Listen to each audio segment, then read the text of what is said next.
My name is Daphna.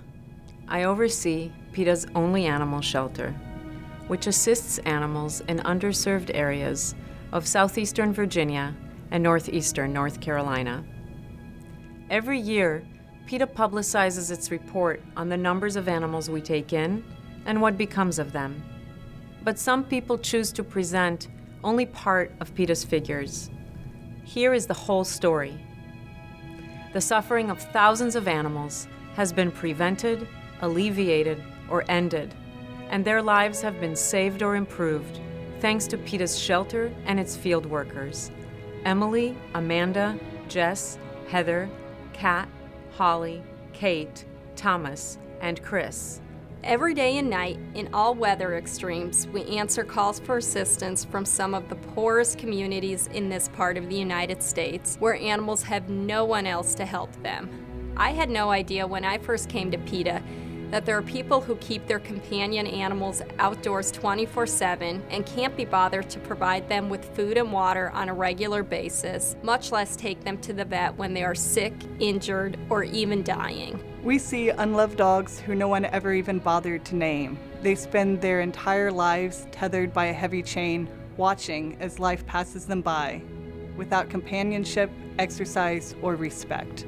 We deliver free, custom-built dog houses and straw bedding to those who would otherwise go without any protection from the elements. We replace heavy chains with lightweight tie-outs, and we remove tight or makeshift collars, replacing them with comfortable ones. Every year, we help thousands of dogs for free, treating parasites, providing flea and fly strike prevention, shaving matted fur, distributing water buckets, food, and toys to play with, and giving out much-needed affection. We deal with almost unimaginable suffering, injury, and neglect. We see dogs chained without shade in the sweltering summer sun, pinned for life amid their own filth, yelled at or just forgotten. We improve their lot as best we can, try to persuade their owners to allow them to live indoors, show people how to care for them in basic ways, and offer euthanasia for those animals who are too far gone and unadoptable. In 2015, we assisted more than 20,000 animals in 252 cities.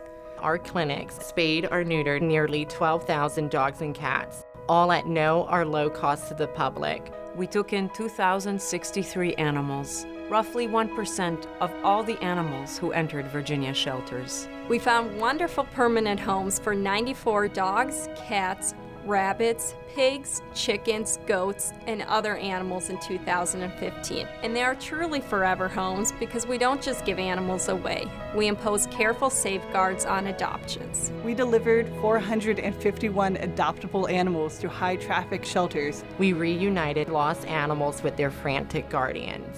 We euthanized 1,502 sick, suffering, dying, feral, aggressive, and otherwise unadoptable animals. Many came to us after being turned away by other local facilities, including many with no-kill policies, which reject unadoptable animals in order to keep their euthanasia statistics appealing, while at the same time criticizing PETA for taking in animals no one else will accept. We assisted more than 2,000 indigent families in keeping animals they were about to give up by providing free medical services, including repairing prolapsed organs, performing life-saving surgeries on dangerous uterine infections, removing tumors and ruptured growths, performing drainage surgery for hematoma and infected wounds, and treating ear, skin, and upper respiratory infections. We also counseled and helped dozens of people keep their animals by showing them how to cope with behavioral quirks, grooming challenges,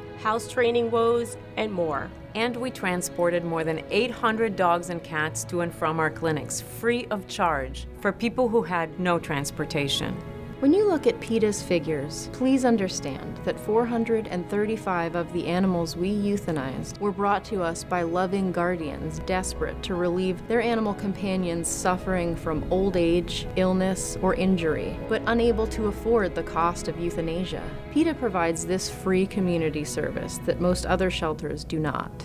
We never want to euthanize an animal for being homeless. That's why we go into communities where animals need us the most and work at the root of the homelessness problem. unwanted births. I work with animals because I love them and want to help the ones who need help the most. It breaks my heart, but I know that euthanasia is a necessary part of alleviating suffering and dealing with the horrors created by irresponsible and careless people. In many cases, it's the only humane option for these animals. Every day, PETA works hard to prevent and end cruelty, neglect, homelessness, and needless euthanasia.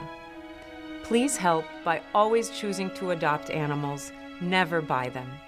Have your animals spayed and neutered, and help others do the same. And please, if you see animal abuse, try to stop it, or at least report it.